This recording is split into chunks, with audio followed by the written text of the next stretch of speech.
Before posing my question, I would like to thank the organizers for making such a brilliant and stupendous effort. Now, coming to my question, I have a lot of interaction with Muslims because my early childhood and youth was spent among them. But one question has always been not really understood by me, the definition of Allah. Because to my mind and the way it has been given to me by my Muslim friends and acquaintances, that their definition of Allah basically is negation of other faiths and also non-acceptance of their definition of God as such. Your scholarship is very profound. I would like to be benefited by it. The brother asked a very good question, very important question, that he wants to know one thing which has been always in his mind: what is the definition of Allah in Islam? And the definition also includes many things which is negation, and it contradicts the definition of the other faiths. In fact, in Islam, the definition of Allah says what Allah is and also says what Allah is not. Besides knowing what God is, it is also important to know what God is not. So that if someone falsely claims that so-and-so is God, you can easily come to know this is a false claim. As far as the reply to what is the definition of Allah, the best reply that any Muslim can give you is from the Quran, from Surah Ikhlas, chapter number 112, verse number 1 to 4, which says, Kul huwallahu ahad. Say He is Allah one and only. Allahu samad. Allah, the absolute and eternal. Lam yalid wa lam yulad. He begets not, nor is he begotten. Walam yakul lahu kufuwan ahad. There is nothing like him. This is a four-line definition of Allah subhanahu wa ta'ala, of Almighty God, given in the glorious Quran. This is the touchstone of theology. It is the litmus test to identify any person says so-and-so candidate is God. If that candidate fits in this four-line definition, we Muslims have got no objection in accepting that candidate to be God. The first is, Qul huwallahu ahad. Say it's Allah one and only. Allahu samad. Allah, the absolute and eternal. Lam yalid wa lam yulad. He begets not, nor is he begotten. Walam yakul lahu kufuwan ahad. There is nothing like him. For example, I'll give you an example. There are some human beings who say that Bhagwan Rajneesh is God.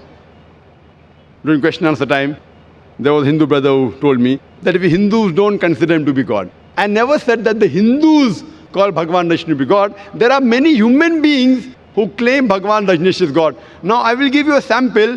Why do we use this negative also? Like say is Allah one and only is positive. Allahu samad, Allah the absolute eternal. Lam yalid wa lam yulad. He begets not, nor is he begotten. Why do we use this? Now we'll put this Bhagwan Rajneesh to test. The first test is, Qul huwallahu ahad. Says Allah one only. Was Bhagwan Rajneesh one and only? Was he the only man who has claimed divinity? There are hundreds who have claimed divinity, and in this country of ours, India, there are thousands of men who have claimed divinity. Thousands of people have said that they are God. He's not the only one. But Rajneesh Bhakt will say, no, Bhagwan Rajneesh is unique. So let's go to the next test. Allahu samad. Allah, the absolute and eternal. Was Rajneesh absolute and eternal?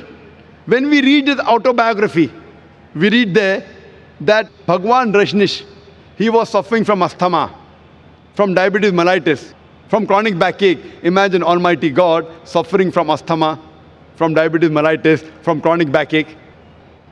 The third test, Lam yalid wa lam yulad. He begets not, nor is begotten. We know Bhagwan Rajneesh, he was born in Madhya Pradesh, and he had a mother and father. And in 1981, he goes to America and takes thousands of Americans for a ride. And in the state of Oregon, he starts his new center known as Rajneeshpuram. Later on, the American government arrests him and puts him behind bars. Rajneesh alleges that the American government gave me slow poisoning. Imagine Almighty God being slow poisoned. And 1985, the American government kicks him out of the country. He comes back to India and goes back to the city of Pune. And there, he goes and restarts his center, which is today called as Osho Commune. And if you visit Osho Commune today, if you go to a Samadhi, where his ashes have been kept after he died, it is mentioned over there on a Samadhi, on a stone, Osho, Bhagwan Rajneesh, Osho, never born, never died, but visited the earth from the 11th of December, 1931 to the 19th of January 1990. Never born, never died. But visited the earth from the 11th of December 1931 to the 19th of January 1990. They forgot to mention on his samadhi that he was not given visas to 21 different countries of the world. Imagine Almighty God coming on this earth to visit different countries and requires visas. And the last test, Walam Yakullahu Kufuwan Ahad, is so stringent that the moment you can compare God to anything in this world, He is not God. Walam Yakullahu Kufuwan Ahad. We know Bhagavan Rajneesh. He had a white beard. Like the human being, he had two eyes, one nose, one mouth, two hands. The moment you can compare God to anything in this world, He is not God. Walam Yakullahu Kufuwan Ahad. For example, someone says that Almighty God is 1,000 times stronger than Arnold Schwarzenegger. You may have heard the name of Arnold Schwarzenegger, the person who got the title Mr. World, strongest man in the world, Mr. Universe, the strongest man in the universe. The moment you can compare God to anything in this world, whether it be Arnold Schwarzenegger, Dara Singh or King Kong, whether it be 1,000 times or 1,000,000 times, the moment you can compare God to anything in this world, He is not God. Walam Yakullahu Kufuwan Ahad. So this, brother, is, in short, the concept of Almighty God. As far as the second part of the question is concerned, that why does it contradict with the concept of God in other religions? In fact, it's a misconception that the concept of Allah subhanahu wa ta'ala in the Quran, it contradicts with the other religions. It contradicts against the practices of the other religion, I agree with you, but does not contradict against the other religious scriptures. Because unfortunately, the followers of most of the religions, whether it be Christianity, Hinduism, etc., they do not read their own scriptures. So if we analyze the practices of the non-Muslims, it does contradict. But if you go back to the scripture, if you have to understand the concept of God in any religion, the best is to try and find out what that scripture of that religion has to speak about God.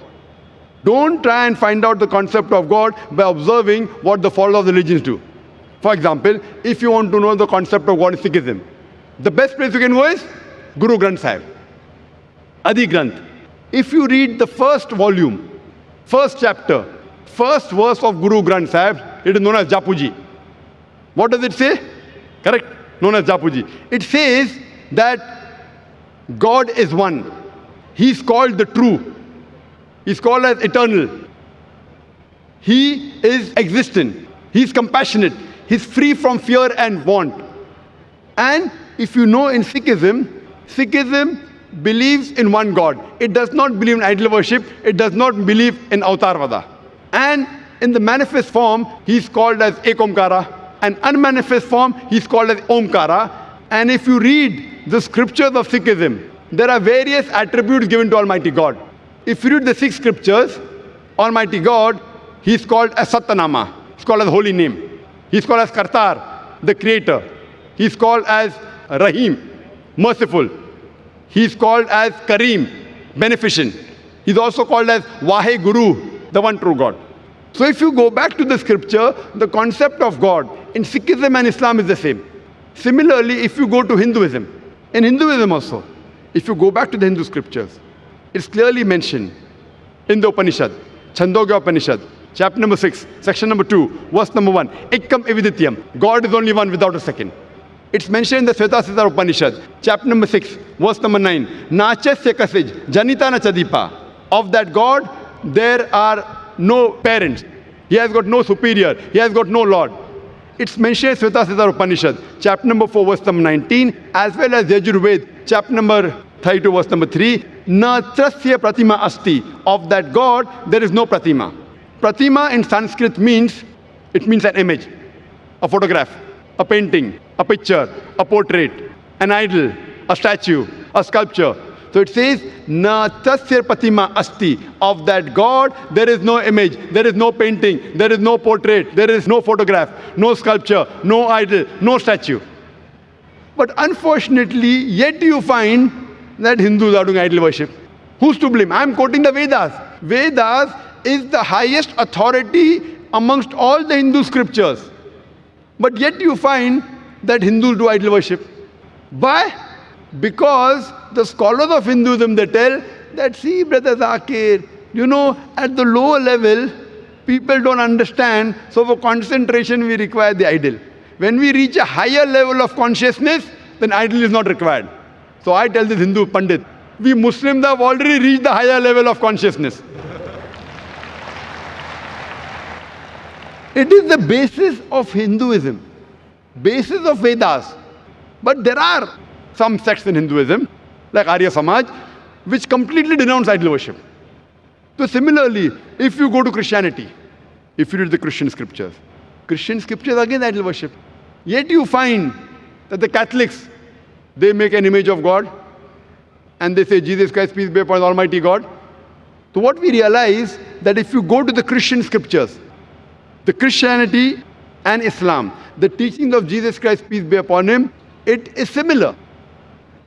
But most of the Christians, what they claim, that Jesus Christ, peace be upon him, he claimed divinity. In fact, if you read the Bible, there is not a single unequivocal statement in the complete Bible where Jesus Christ, peace be upon him, himself says that I am God, always worship me. If any Christian can point out any unequivocal, any unambiguous statement in the Bible where Jesus Christ, peace be upon him, himself says that I am God, always worship me, I am ready to accept Christianity today. In fact, if you read the Bible, it's clearly mentioned.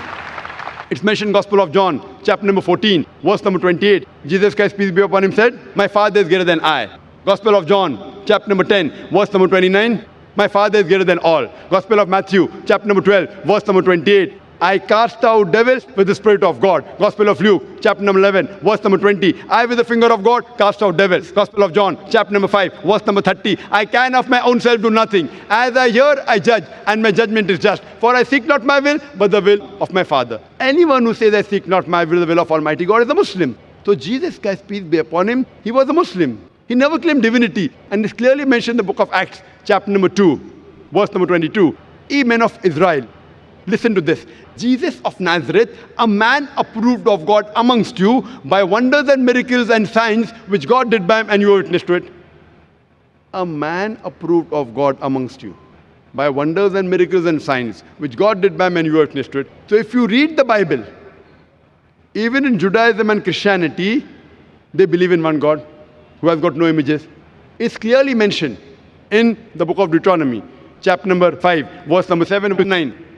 It says that thou shalt have no other God besides me. Thou shalt not make unto thee any graven image of anything, of any likeness in the heaven above, in the earth beneath, in the water beneath the earth. Thou shalt not bow down to them, nor serve them. For I, thy God, thy Lord, is a jealous God. For more details, you can listen to the talk of my son. Tomorrow my son at 3:45 is going to be a detailed talk. This was just highlights on the same topic, concept of God in major world religions. And you'll find out it is the same. We believe in one God who has got no images, and we worship him alone and no one else. Hope that answers the question. Thank you so much. And you said it for me because the definition of God as it is tallies exactly with Islam, whatever we have in Sikhism,